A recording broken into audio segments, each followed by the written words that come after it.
Thane शहरामधल्या society आणि वस्तीमधल्या प्रतिनिधींना आज आम्ही एकत्रित बोलवलं होतं।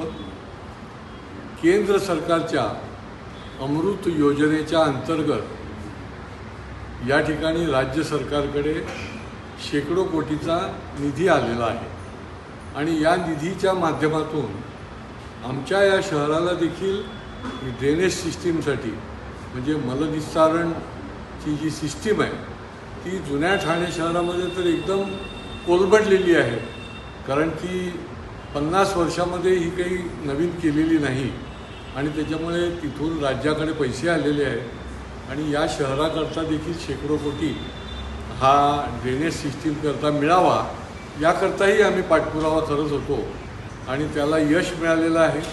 आज आम्ही ही सिस्टीम आता काही महिन्याने सुरू होणार आहे आणि त्याच्या आधी या भागामधले जे म्हणून प्रतिनिधी आहेत त्यांना आम्ही या ठिकाणी बोलवलं।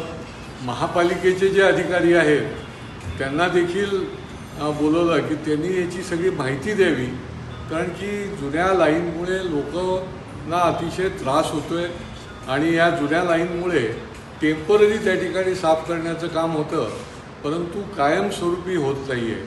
आत्ता जी ड्रेनेज सिस्टीम आहे त्याचा आकार जो आहे तो दुपटीने आता पुढच्या प्रस्तावामध्ये असल्यामुळे हे बऱ्याच मार्गी लागू शकतं आणि ते लागत असताना ते काम सुरू होत असताना लोकांनाही लोकसहभाग आपण घेतला पाहिजे। या भूमिकेतून आज अतिशय चांगली अशी बैठक आयोजित झाली आणि त्या ठिकाणी तज्ज्ञांनी मार्गदर्शन केलं कशा पद्धतीने होणार आहे।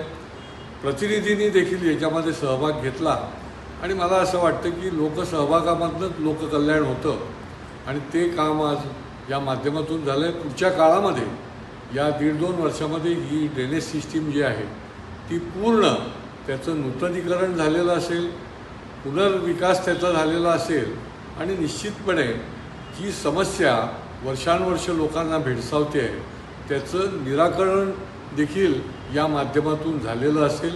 लोकांनी याच्यामध्ये सहभाग घेतल्यामुळे त्यांच्याही सूचना घेऊन पुढे जी आहे ती वाटचाल होणार आहे।